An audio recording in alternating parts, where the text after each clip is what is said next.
In Corporita Bonanza, with Hanan Awaad, we will talk about several topics, and we will meet successful people and experts in many fields to learn about their success stories and learn from them how to empower ourselves and stimulate our creativity. We will also review important books that enriched our lives. This program is for you, whether you are an employee or searching for your next big opportunity, or managing a business, or a student, or a parent. I'm Hanan Awaad. The world is my canvas, and success is my paint. Connect with me and my guests at president@corporita.ca. In Corporita Bonanza, we will learn from each other, and we will grow together. Hello everyone, welcome to another episode of Corporita Bonanza. Today I have one of the amazing ladies that I have met in our community in Waterloo, Tanya Otterstein-Liehs.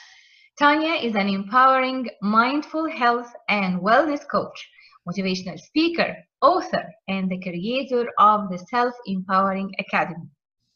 Tanya helps busy moms with preteen to teenage kids across the globe to become empowered. Tanya has created several programs to support and help busy moms with preteens to teens to unleash and harness the tools that are already inside of them, giving them the vital steps needed to become empowered and become the women they are meant to be. Tanya, welcome. Thank you so much, Hanan. Thank you so much. I appreciate us connecting and having this opportunity with you interviewing me, and I appreciate us getting together to share the message of how women need to give themselves permission to make themselves important. Thank you. I know that I have introduced you briefly to our audience, but I want you to reintroduce yourself. Yeah. So yes, I'm Tanya Otterstein-Liehs. Bodybusiness.ca is me, who I am. I'm empowering women to fundamentally make themselves important through their health, wellness, movement. You know, women, we are so busy, whether we have family or not, and they're making time for everybody else, but not themselves. And I'm having women say, look inside yourself. You have the power, you have the tools to give yourself permission to make fundamental time for themselves. This is interesting because your core message is that you already have the tools. It's in you. While other coaches' message is here is what you can do. Here is the tool that you can use. Dr. So and so has developed this. Use it. I have seen that your approach is different. Your approach is internal, not external. Exactly, Hanan. You know, everyone's looking for, well, I need this to make this happen. I need this to make this happen. I need this to make this happen. But really, you're so much powerful. You have so much power on your own. For example, saying I need to, so looking at exercise movement, for example. Now, people think they need to go to the gym to exercise and be healthier. But not. You can do it at your home. Yeah. I mean, you can do it at home. You can head out your front door and go for a walk. You're moving.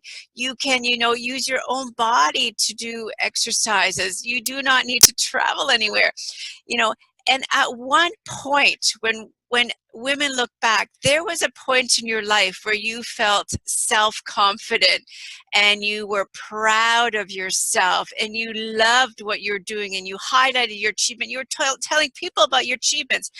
But through time, that person, that woman, somehow got lost. She's still inside of you, but she's lost. So I'm helping you unharness that woman again, so that you can shine bright and be proud of your baby steps and your accomplishment. Those are tools that you have already inside of you, but they've got lost through the busyness of being a mom, through the busyness of life, through the busyness of taking care of everybody else except themselves. You know, another tool, simple thing, looking in the mirror and acknowledging that your reflection is gorgeous and you're wonderful.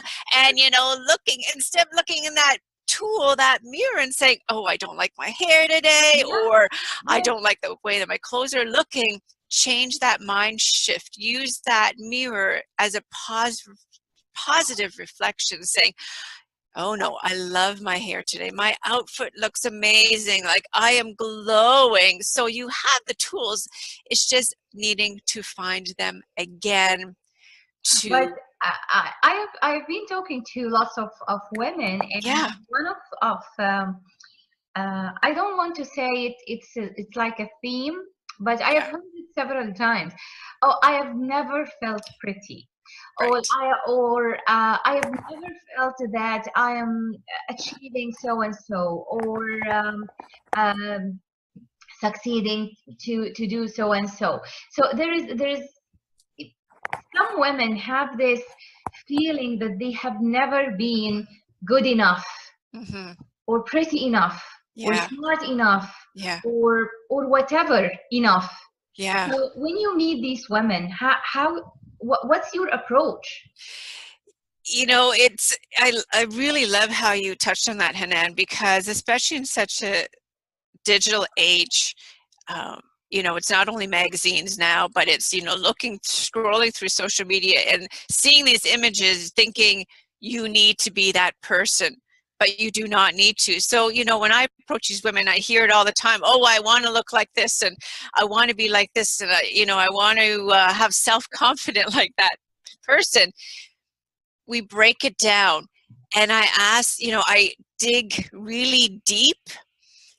And I asked them, okay, I want you to dig deep, and what makes you feel that way?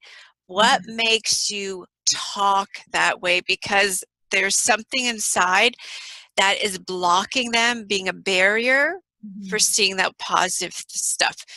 You know, they're looking at all those negative. They're wanting to become somebody else, but who they are not. And it's so important to acknowledge who you are and love the person you are, because we all have something about ourselves, whether you think it or not, but there's really something important. And, you know, shifting that mindset. So, you know, let's say a woman comes to me and says, you know, I want to feel self-confident. I want to feel proud about what I do. I want to start implementing a healthier lifestyle. So I say it's baby steps we take. When you do a 180, you're setting yourself up for failure. So I said, okay, let's start with the baby step. I want you 3 days a week just to walk around the block. You know, 2 weeks later, they're walking 2, 3, 4 times around the block. That is huge. That's accomplishment they're not seeing. However, when I bring it forth and say, look, you were not doing this before. This is an amazing accomplishment. And when they acknowledge it, all of a sudden they're shining bright and they're glowing. And that starts to shift the mindset. So what they were thinking they needed to be, or their fear or excuse thinking they couldn't do it before, all of a sudden they're doing it. And it's, you know, it's amazing transformation to see happening, you know, because they start seeing themselves in a different light. So perhaps it was all negative before, and now changing that, and all of a sudden these positive things happening. It's, you know, you have to see it in women. It's boundless, and there's no words that can put into seeing that happen. Well, this leads me to my next question. When you were saying there is some blocks, some internal blocks. So what are the common themes or the common internal blocks that you have seen in women that prevents us from, you know, from appreciating who we are? Yeah. That is a deep one because it's all individualized. I Mhm. mean, one woman, maybe her childhood, there were negative feedback came to her all the time, and that's deep, right? Mhm. That's deep seated, and it's really hard. It can be done, Mhm. um, but women need to realize it's not going to happen overnight, right? Mhm.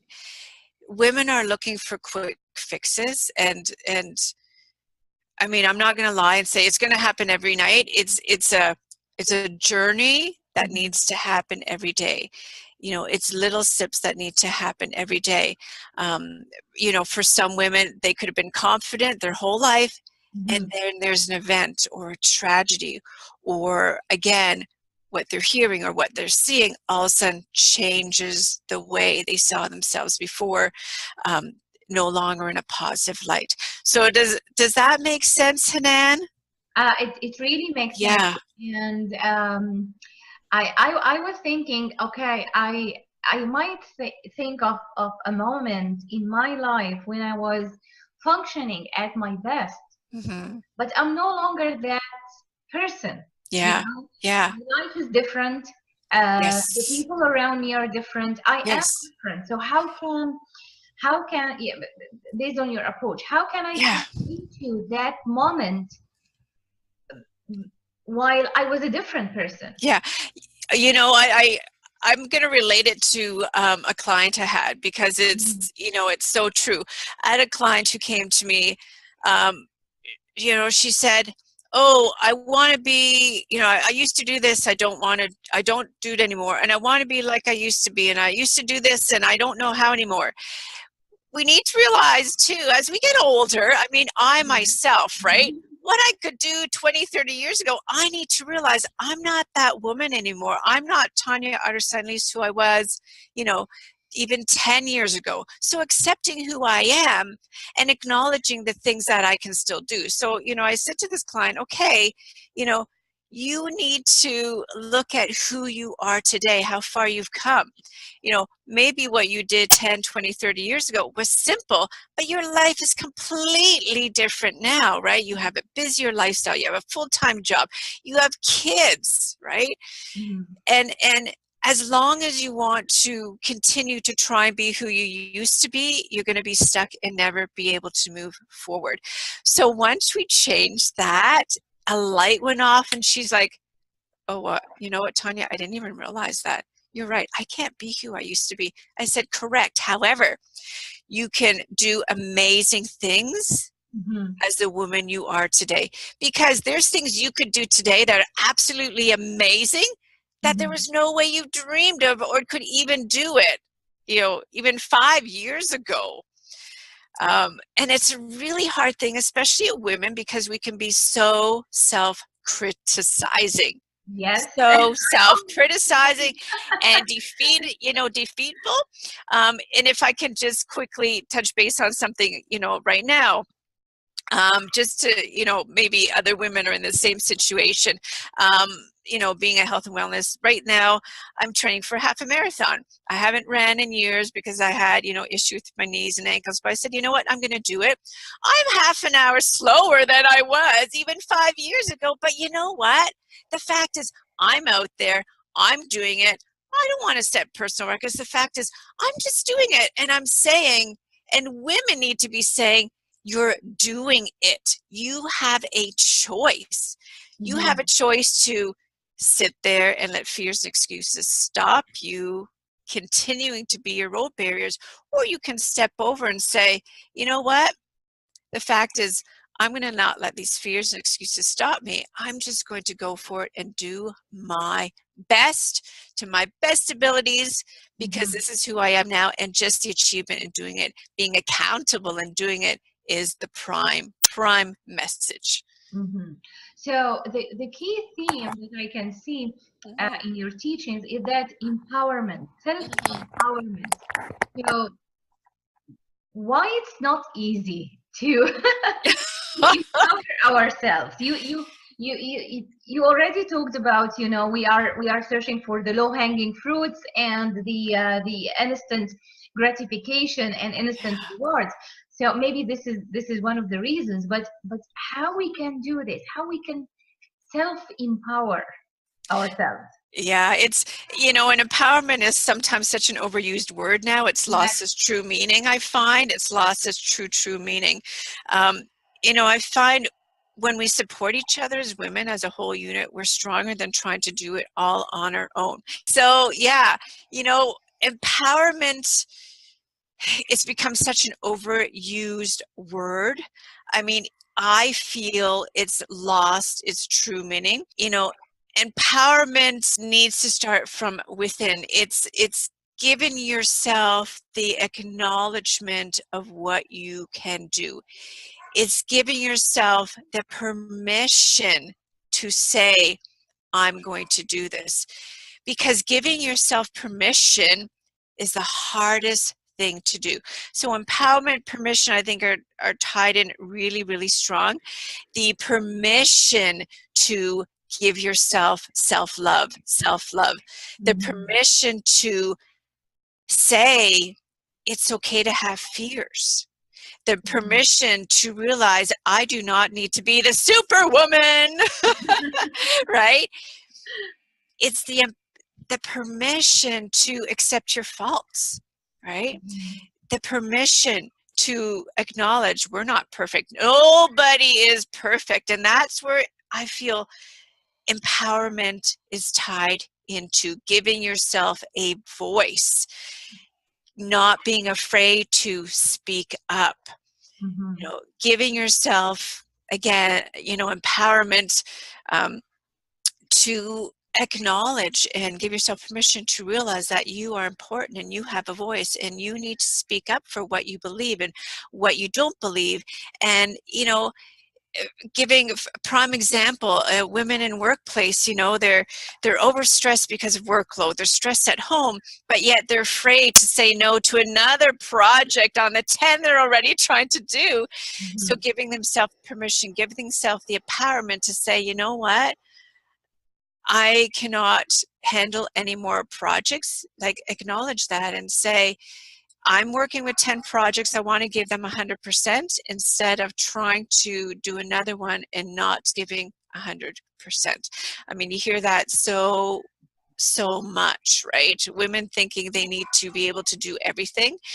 And we can't. I've been talking to many women, and I asked the same question. Can women have it all? So I'm asking you the same question. It all depends what your all is, right? I mean, what is all to you? It's a very individualized question. If all means to you, I want to be the CEO and have a family life and spend 100% with my family and 100% with my CEO, in actual, no, you can't, right? I mean, there's only so much of you and there's only so many hours in the day, right? Yeah. Personally speaking, and I'm going to be very personal here, can I have it all? To me, my all is to be able to have my business. To me, my all is to spend time with my family. I feel family is number one. To me, have it all is my health and my wellness, to be loved, to be able to have parents. So, that is my all.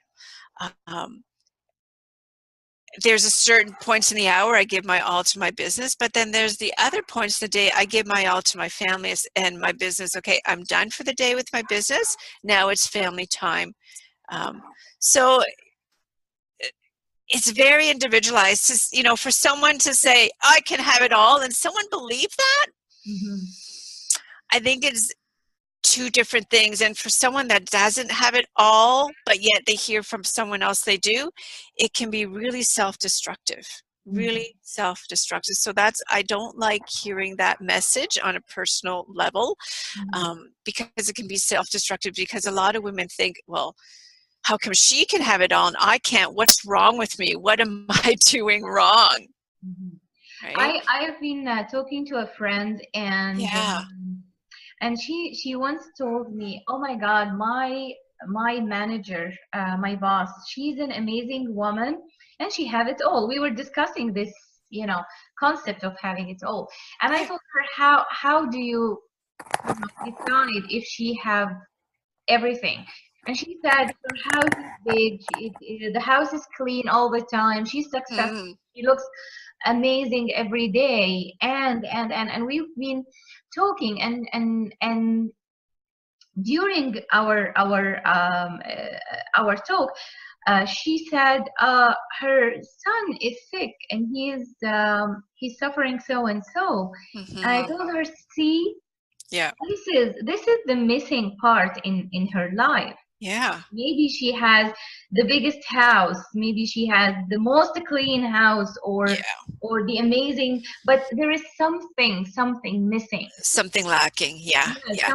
yeah, Yeah. lacking. So and I look at the way I deal with my personal life, and I say, okay, if I want something, does it mean that I have to give up on something, so I can, Yeah.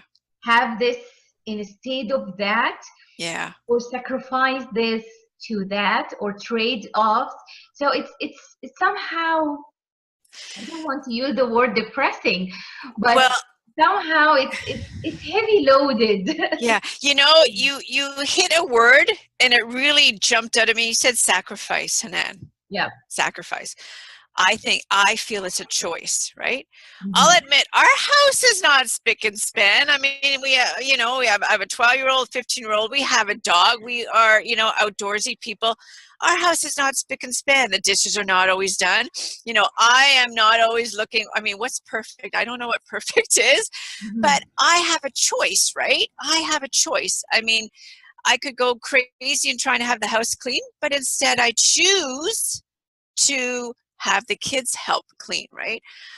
I it's if I can choose to dedicate 100% to my business and being in like the top of everything, or I can and make no time for family, or I can choose to dedicate so much to business and so much to my family. I Mhm. when I hear sacrifice, I say, no, it's a choice. You Mhm. are making the choice to have a spick and span. You are making the choice to look absolutely amazing in other people's eyes. I'm possibly inside, she might not feel self-confident, right? It's outdoor. You know, you have the choice to, okay, my son is not well. I have the choice. I have the choice. I'm going to dedicate time to Mhm. him so my house isn't clean anymore, so I don't have perfect makeup and perfect hair anymore. It's a choice. I feel it's a choice. Women feel they need to sacrifice. Yeah, exactly. And this is They how we are raised. Yeah. Our mothers talked a lot and a lot about, oh, I sacrificed my life for you. I Oh, sacrificed my professional career, and to dedicate my yeah. time to the. So I'm with you 100%. I Yeah. hate the word sacrifice, Yeah. and but I'm a big on trade-offs. Hmm. So instead of having this, I might have this. Or Yeah. instead of having 100% of this, I will have 50% of this and 50% of that.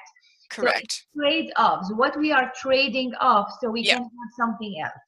Yeah. And it's again, when you go back to the word sacrifice, and you know, women are thinking they have to make sacrifices. Women are thinking they have to live up to certain standards. Yeah. And no, it's all a choice. I mean, you cannot have 100% and have something else 100%. Like, I mean, someone else might say, Tanya, what are you talking about?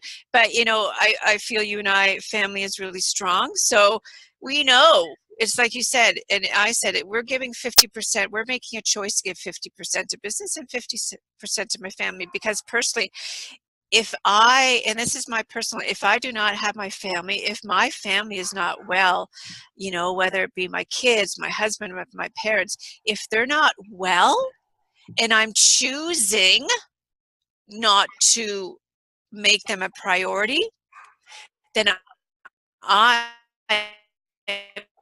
might put up a front and people will perceive things are well, because that's what I want people to perceive. But I'm going to be honest and I'm going to be authentic and say, you know what, this is me. Because women come up to me and they say, how do you do it all, Tanya? You do this and this and this. Like, no, I do not. Do you not remember me telling you? 4 o'clock Friday, I am off business. I do not check emails anymore. I do not answer my business phone calls, because my weekends until Monday morning is my family. I make a choice. You know, people say, oh, but you have to dedicate business. I will during the week, but again, 4 o'clock during the week, it is my choice that my family comes number one. I'm not sacrificing my business. I'm not sacrificing my family. But you need to draw the line somewhere. You need to make a choice. You know, what's important to you, and not decide that you need to be perceived as who you think you have to be and how you think you have to look to other people. I know I kind of dug deep, but I think it's a really strong message that more women need to accept, more women need to acknowledge, more women need to be accountable to it's a choice, and realizing that it's not about sacrifices. But I'm afraid that we might give some women can use this to give themselves permission to be lazy. I always say that the mindset of I don't feel like it is a self-destructive mindset. Sometimes we woke up in the morning and we feel deep that oh my God, I'm tired, or I don't want to do it, or for any reason that we tell ourselves. And at the end of the day goes by and we don't accomplish anything. And I've been in situations when I let myself or when I gave myself a permission, okay, you don't feel like it, don't push yourself, do something else and come back to it. And I regret it. So I always say to young girls, don't give permission to yourself to become lazy, to slack out, or to give excuses. You know, it's true that laziness or not having time are really strong. I mean, it's words you hear all the time, right? To go after something you want, you do have to take the steps. It's not going to come to you, right? It's not going to come to you. So you wake up and you're tired, but instead of focusing on how tired, say, okay, this is my goal that I want to achieve at the end of the month. What I'm going to lay out now what I need to do every week to be accountable to achieve my goal at the end of the month, and make it important, right? Make it important. And instead of focusing on I'm too tired, I don't want to do this, I'm too lazy, focus on what you can do, what you're able to do. Because, you know, and even, you know, what I always say to women is, okay, you have a goal, you know, in life. Is something, what do you want to achieve within the next, I'll keep it short, I'll say 30 days. Okay, so let's look at 1 week, 2nd week, 3rd week, 4th week. What are 3 things you need to do every week to achieve them by the end of the month? Make those 3 things be accountable to yourself. I mean, women are accountable to everybody else, but are you accountable to yourself? So what are, and you know, you're busy yourself, you know, we want to do something that's easily digestible, that's not overwhelming. What's 3 things you can do every week? Be accountable to, make sure you do them, because by the end of the month, you're going to see that you have achieved this goal. And as you check out those 3 tasks every week, it gets you becoming unlazy. It gets you continue to be motivated to say, wow, this is easier than I thought. I got these 3 things done already. I'm so much closer to my goal. And then you will do it the next week. When you wake up, it's like, I don't want to do it. It's like, no, I have it written down. I'm going to do it because look, I stayed and I did it last week, and look at how much I got done, right? How much I got done. Sometimes when I'm in this mindset, I ask myself, why do you not feeling like it? What? And sometimes because I doubt my skill, or it might take me long time, or maybe I don't like uh, the topic or the people or whatever. So it's I trained myself to ask, okay, I acknowledge that you don't feel like it, Mm-hmm. but we want to change this. Yeah. Why you don't feel like it? And and over and over, once I discovered the real reason Yeah. behind this mental block, I deal with it and Yeah. I go, I Yeah. hit the ground and run. You know what? The world's not perfect. We're going to come across people we just don't jive with or we just don't like. But I mean, they're not part of your life for 24 hours or in the day, right? Yes. You can deal with that. And you know what? A lot of times, Hanan, yeah, with there's certain personalities we just somehow we don't connect, but it doesn't mean, you know, they're a negative person, you're a negative person, you know, and sometimes too you come across and someone's totally upset and angry, has nothing to do with you. Maybe they had the worst morning, they're having the worst week, Yeah. and you just happen to be there and you're getting the brunt of it, right? And you know, I mean, life is full of ups and downs. And I feel that when we get over that and we just say, you know what, just do it, just deal with it. It'll be like an hour or two of my day today. You can come out stronger at the end because it's like, wow, I was not looking forward to this. And look at, I was able to do, and I was able to talk with this person. I was able to, you know, get over what I needed to do. And, you know, when you come out stronger at the end, you're a stronger woman. And one thing I want to tie into when you said, you know, being tired and lazy excuses, so much of that comes from not having movement every day. You know, when you go to bed tired, you wake up tired. Well, you know what? When you do not move your body, and I mean simply taking your lunch is for you, going for that 20-minute walk from your workplace, for example. When you are full of all this old energy, all these old negative thoughts, yeah, you stay there, right? But all of a sudden when you know, let's say go outside for a walk, all of a sudden you're feeling the air and feeling the positive endorphins and your whole mindset changes. So maybe you woke up in the morning and you weren't looking forward to this, but it's like, you know what, I'm just going to walk away here for 20 minutes, change my mindset, just totally don't think about anything else except myself and how wonderful it feels outside. And then you come back totally refreshed, totally with a different mindset, saying, yeah, okay, I'm ready for this, I'm ready, you know, bring it on kind of idea. Yeah, we just, and you know, don't look back on the past, you know, don't get stuck in the past. Yes. Negative situations. What was yesterday is gone. That's over and done with. Start every day fresh. Start every day fresh and end your day with a positive thought. You know, something we do, Hanan, at our household, you know, at night when I'm saying goodnight to the kids, I always ask them, what's one best thing that happened? Because it doesn't matter how awful your day was. Yeah. There's always something wonderful that happened. And, you know, we share that. And I have on my bedside a little what I call my magic rock. And, you know, I always hold the rock before I shut off my light. And I say, okay, what's the best thing that happened today? And when you go to bed with those positive thoughts, sending it out to the universe, you're going to wake up in a much more highly spirited, positive mindset already. Yeah. I love it. I love it. Yeah. We talked about certain things, that themes that I can see from your teachings. It's mindfulness. I'm always baffled with with this concept of mindfulness. How can I be mindful? I can say, okay, I'm mindful. Okay. What does that mean? Yeah, exactly. What does it mean? How can I do it?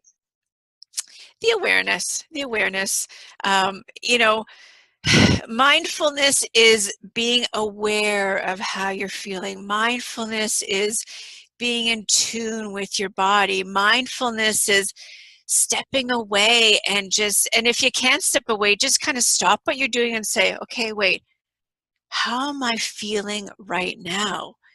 being aware of how I'm feeling right now, and knowing that. And you know, some women, like you said, Hanan, like, how do I do that, right? It's really taking the time, even, you know, 5 minutes, a minute every day. Just stop what you're doing. And mindfulness can even be like, oh my gosh, I'm feeling stressed, you know, my shoulders are like up to my ears and I'm like going crazy and I can't think straight. Okay, hold on, Hanan, hold on, Tanya, let's just stop for a sec. You can do this in the grocery store, you can do this in the business meeting, and just stop for a sec and just focus on your breath. Slow down your breath. Slow down how you're talking. And that in itself is mindfulness, because you're reconnecting with your body. You're reconnecting with your breath. You're reconnecting with how you're feeling. What are your thoughts in your mind? That is mindfulness. It's that reconnecting. It's taking that minute and just bringing your breath and your stress levels down. That's, you know, a huge part of mindfulness. And recognition. I mean, I'm to the point where I can recognize already when I'm even beginning to feel a tad stressed. You know, I've learned to recognize that and the steps, and just, okay, bring it down a notch. That again is mindfulness, recognizing when you need to step away and not being afraid to step away for, okay, I just quick need a break here just for 1 minute to regain my thoughts and to bring my thoughts level again, instead of having all these things everywhere. So I can see that it's opposite to what we tend to do, of rushing things or doing things in a hurry. It's actually the opposite. It is. Slow down to get momentum. Yeah. You know, in today's highly digital age, we are so rushed. You've like the nail right there. You were so rushed. We feel, or women feel, they need to get all this done right now, right here, right at this moment. But no, I mean, that's like, oh my gosh, no, like just slow down, because you know, you get so much more accomplished when you actually slow down and handle one task at a time. You know, you get so much more accomplished at the end, and then you celebrate that. It's like, wow, I did that, and you're able to do the next thing. And yeah, like just slow down, slow down, Slow down, slow down. slow down. Well, you focus on moms of preteens and teens, and I was wondering why not all moms? Old moms. You know, because my kids are preteen to teenage. That's who I resonate with. You know, we all, I mean, every mom with, I won't say every, but most moms, 90% of moms with preteen to teenage kids, we're going through the same, I don't like to use stresses, but I will, you know, stresses of, you know, your kids' emotions, your emotions, you know, those fun teenage years. I mean, we were all there at one point, right? And I get it that sometimes our kids can be so crazy and stress us out. And I get it that it's like, oh, how do I make sense? And I get it that everyone's on an emotional roller coaster. And I get that, you know, needing to understand what we're going through, needing to understand, you know, the things our kids are going through, needing to understand that we still need to be a mom to them, and not their, like a lot of moms are thinking I need to be their best friend. Well, no, you need to be a mom to them. And, you know, understanding on what they're going through, understanding what their kids are going through, that I find, because I resonate with them, because I understand. I resonate because I feel we can support each other that way, you know, help each other through things that we're going through, help each other through things that possibly our kids are going through. Because, I mean, when I think back of what world was like a teenager when I was one compared to now, it's, you know, when I talk to moms with preteen to teenage kids, what they're facing or what their kids are going through is the same or similar to what I'm going through. So let's support each other. Let's help inspire and keep each other motivated, and help us through those points of life where it feels like I'm just going to fall apart and my world's falling apart and my kids don't like me. And Yeah.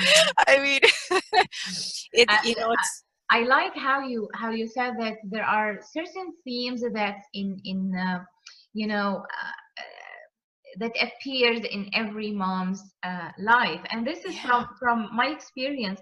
When we focus on the differences, we don't connect, but once we focus on the similarities, Mm-hmm. no matter what your background, level of education, your social level, your economic level, you can connect because Yeah. you already have certain similarities. So I see that when you defined your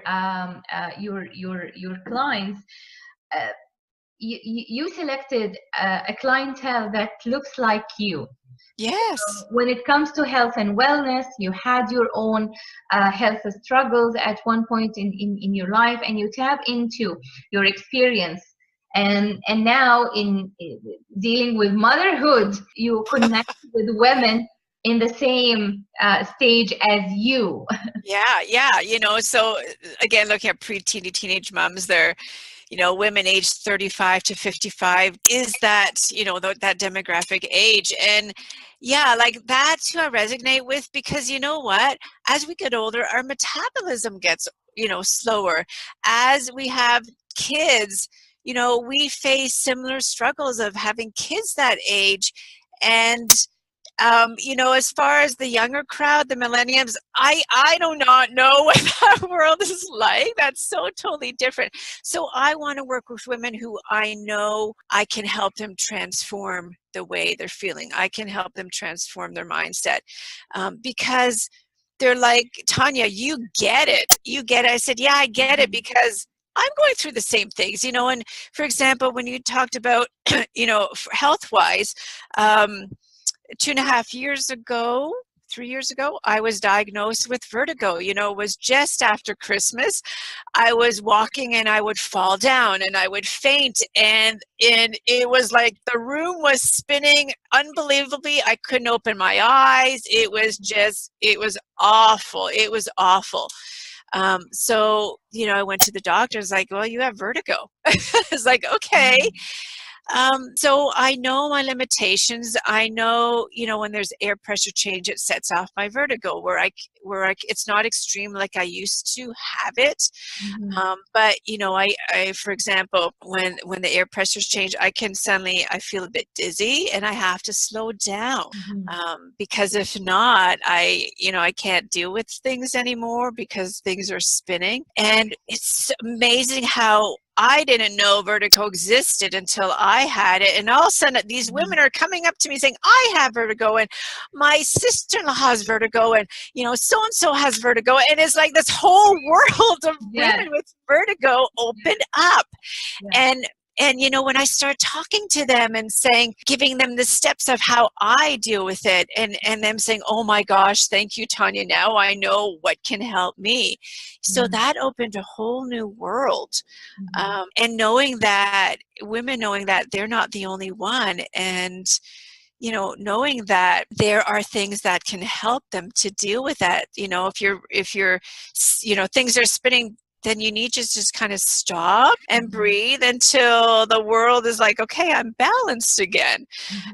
So yeah, you know, and I'm not, I guess a lot of women in the health and wellness profession, mindfulness profession, empowering profession, feel that they can't share things, but I feel it's important to share so women know that we all have health problems. We all have, I shouldn't say problems, but we all have health issues. We all have, you know, wellness issues. I mean, I can't eat like I used to.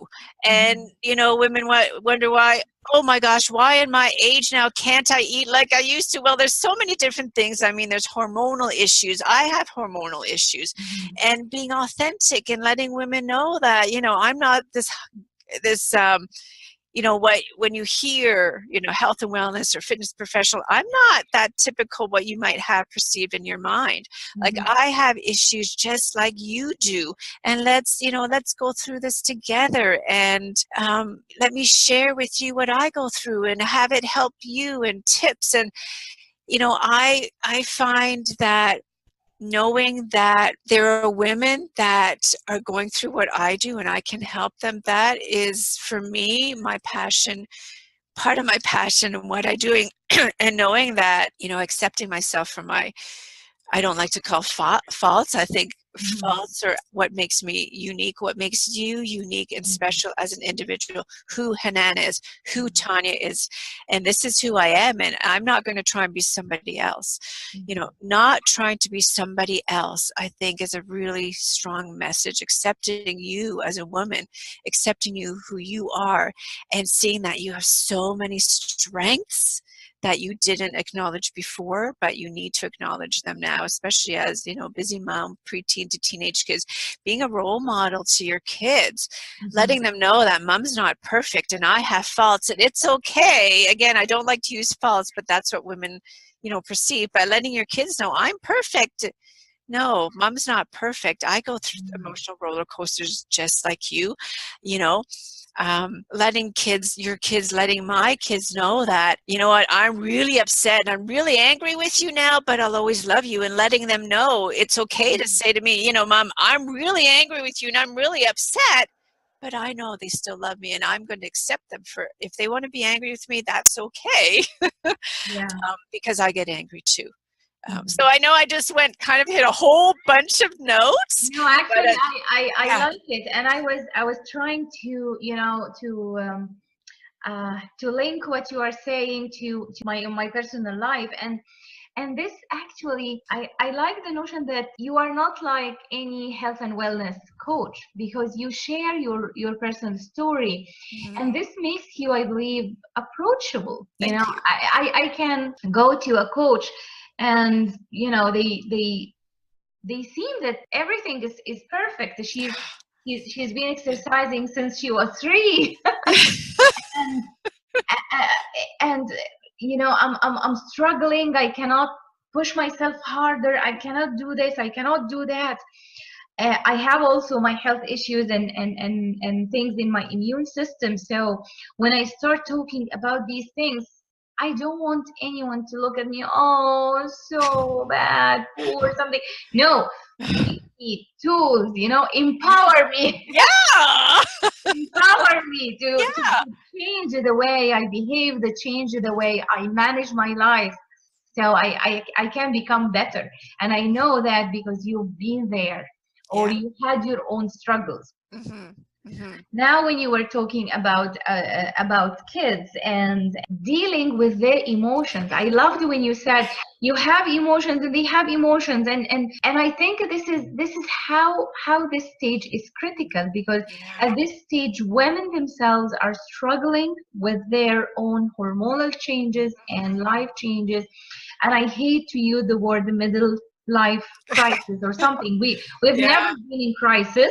No. We choose to, and they are dealing with their emotions as well. So we have tremendous power here and there, and clashing.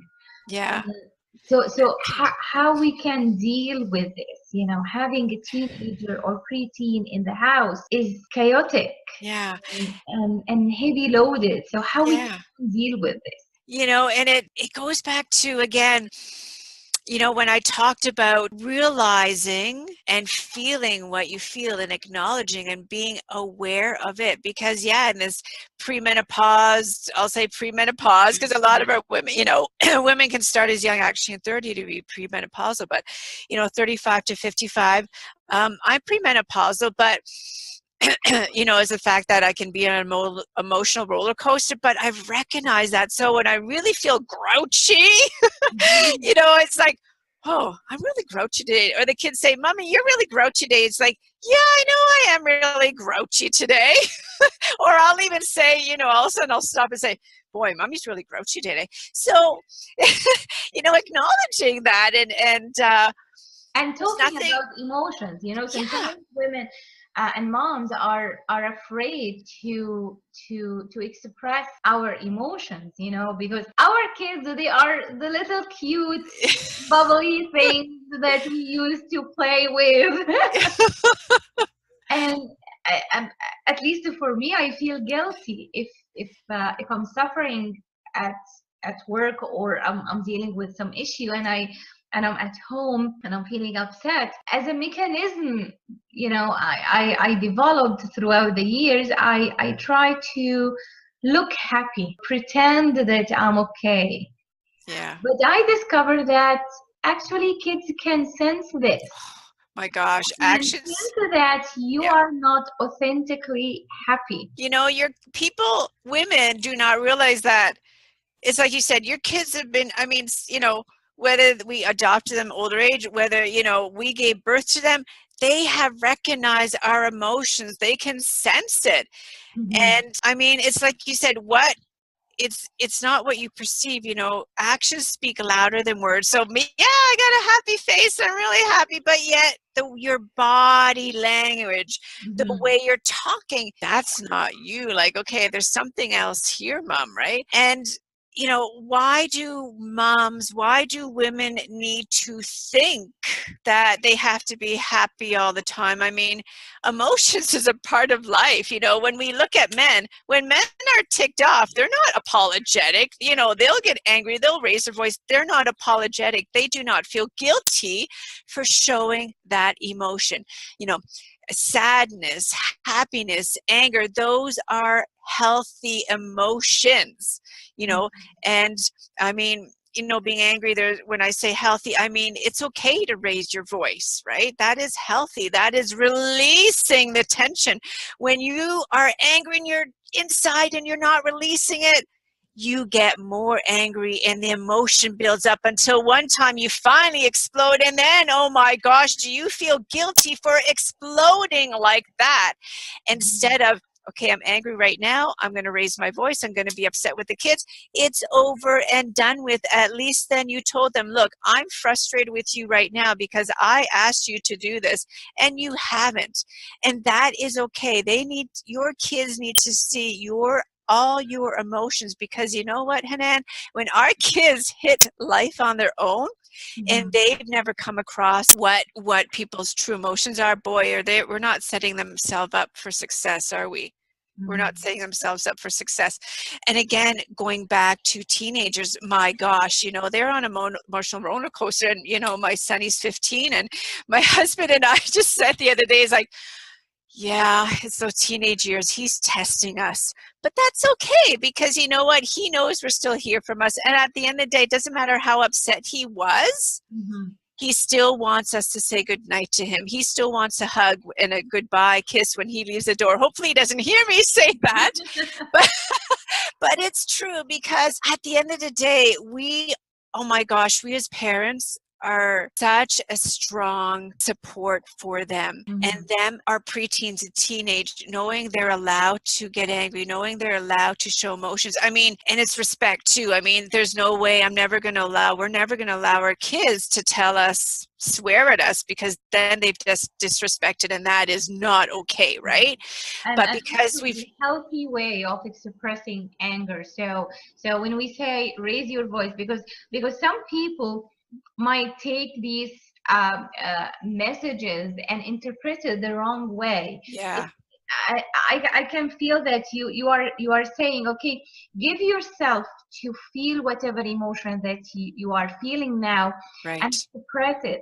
And to express it, we need to learn how to express our emotions in a healthy way. Yeah. So Yeah. because you say, okay, I'm angry, and at the same time you say, I tell him I'm upset with you, and I'm upset because you did this and this. So Yeah. there is a way, there is a methodology to express anger or frustration, or yeah. So healthy way. Exactly. So a healthy way, yeah, I will. I mean, I could be really, really, really upset, and I'll let him know, and I'll change my voice tone, okay? Yes. But then that other part of true frustrations, I will is like I'm going for a run. I mean, for me, movement, exercise is so vital for myself. It's so vital for women because you know what? When we release that anger in a positive, healthy way, Mm-hmm. you're able to deal with the next situation, right? Mm-hmm. You're able to deal with next situation, and walking away, right? If I'm like feel like, okay, I'm really, really getting more and more upset, I'll just say, okay, you know what? I'm done here. Goodbye. I'm done talking right now because I've recognized that I'm to the part where I'm going to get more upset than I want to be. And I don't want to feel, let's say, guilty for what the outcome will be. So I will just learning to, and moms need to do this, is when you're to the point, and I'm going to use words that they come to me, I'm at the point of boiling and I'm going to explode and I'm going to say things I don't want to say. Okay, when you're to that point, recognize it, and that's when you need to say, okay, I need to walk away now, Mm-hmm. because if I do not walk away, I'm going to get to that point where I do not want to be, right? Mm-hmm. And again, it comes down to doing that healthy message of it's okay to walk away. That is healthy to walk away, you know, until I've calmed down, and then we'll address the situation again. And it's okay to help your kids recognize that, because sometimes the preteens and teenage kids have a hard time recognizing when they're really, really angry. And sometimes we need to help give them the words, you know, I can see you're really, really upset. So that's why I'm going to walk away right now. So you being almost a voice for them and giving them healthy actions.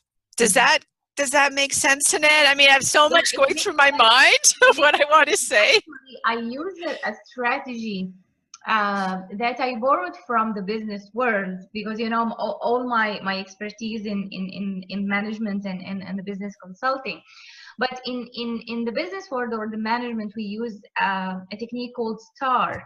So it's situation, action, and result. So I taught myself to use this technique to express my feelings. So the situation was like this, the action or sometimes inaction.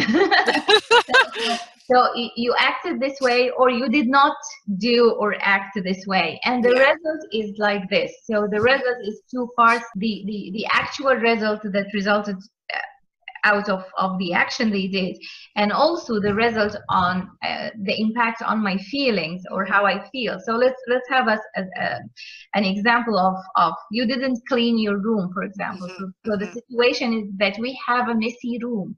It mm-hmm, doesn't look clean, it doesn't smell clean, it doesn't feel clean, and it might, you know, affect your health mm-hmm, and whatever. mm-hmm. The action is you have to clean your room because you did not clean it. The result is that we have unclean room, and I'm upset. Mm-hmm. Every time I walk into your room, I'm upset. Mm-hmm. And I feel that when you stay in a messy room, you have a messy brain. Or Yeah. and your thoughts are not organized or something. So this is just an example Yeah. of how I sometimes deal with this. And I found this, um, I'm teaching my kids, not in a conscious way, it comes unconscious, how to express their negative feelings. You know, I'm upset because this happened, and I can sense that they used my same technique. Uh-huh. Come to me and they have some issue at school, Yeah. so they use it to explain and Yeah. express. But the key message that I got from you is that it is okay to, you know, to have negative feelings, because sometimes we feel that, oh my god, I have a negative feeling, or I shouldn't feel like this. Right. Yeah. But we are human beings That's right. and we have all sorts of feelings. Oh my gosh, do we ever? Yes.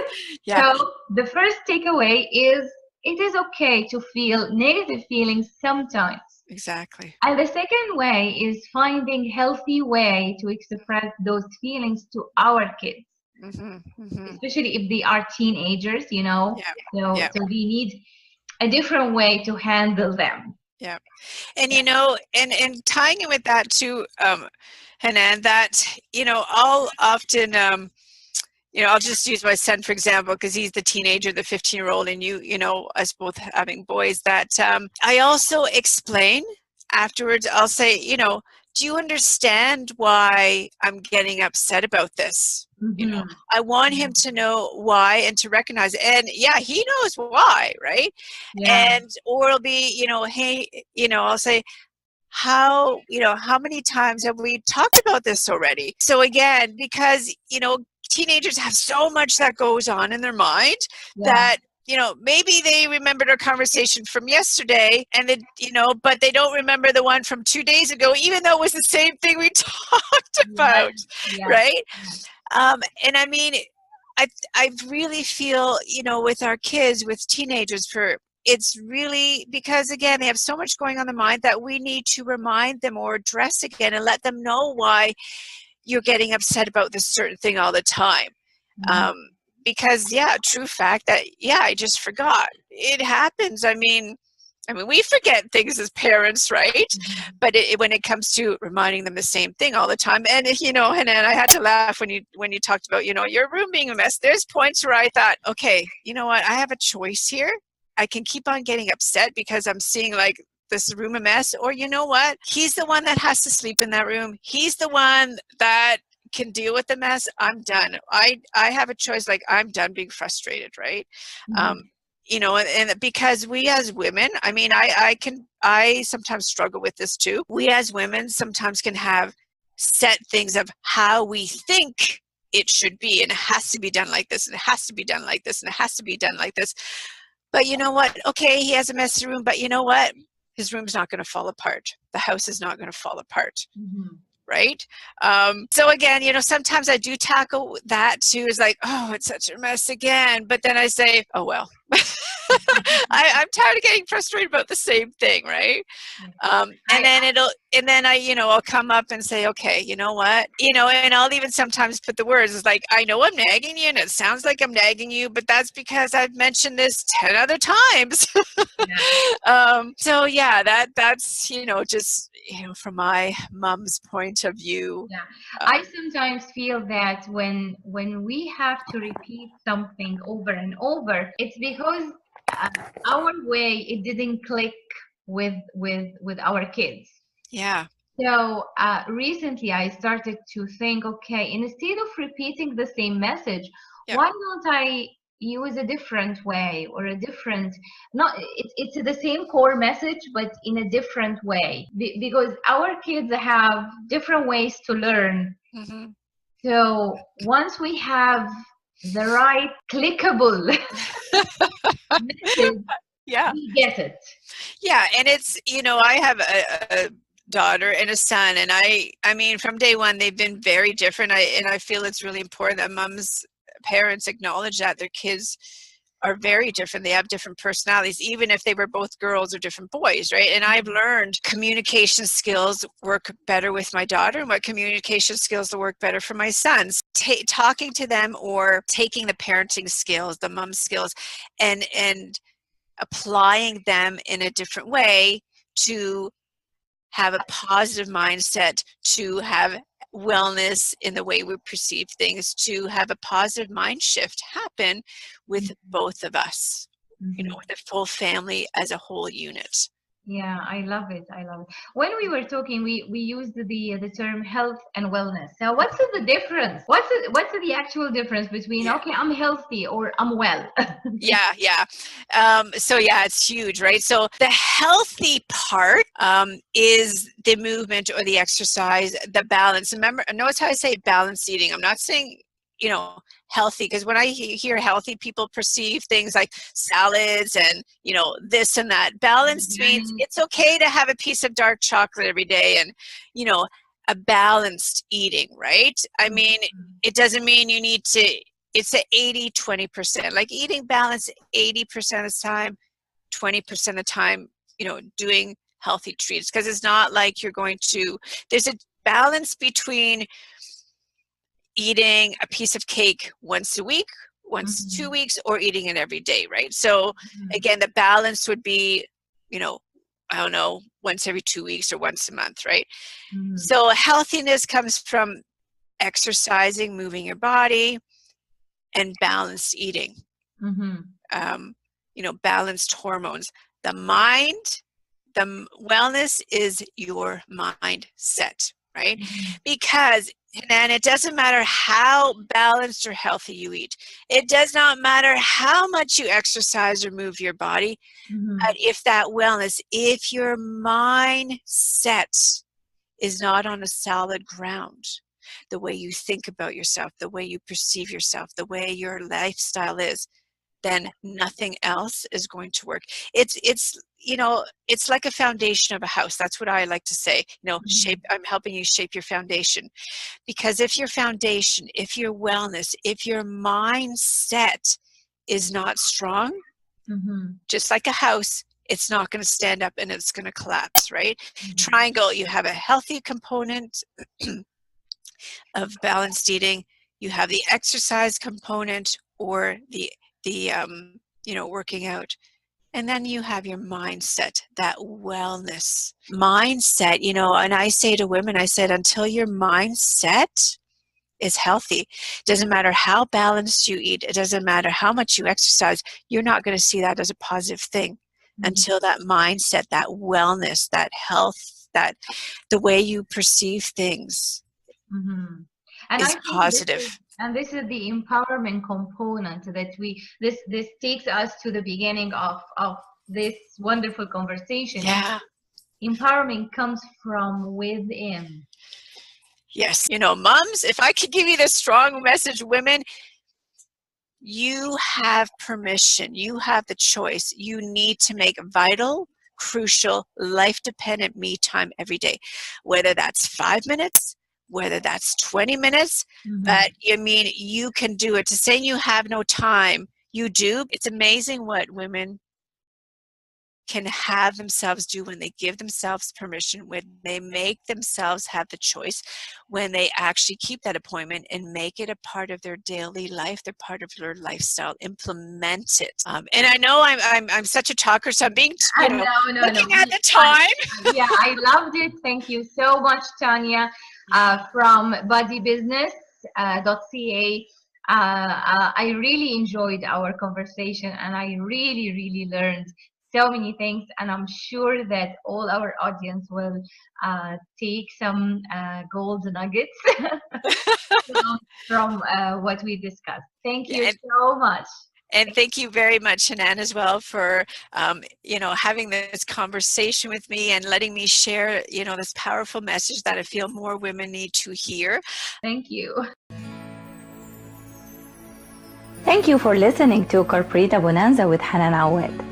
Catch our next episode on Thursday, and don't forget to subscribe to our newsletter at www.corporita.info to receive our articles to learn everything you need to pave your way to success.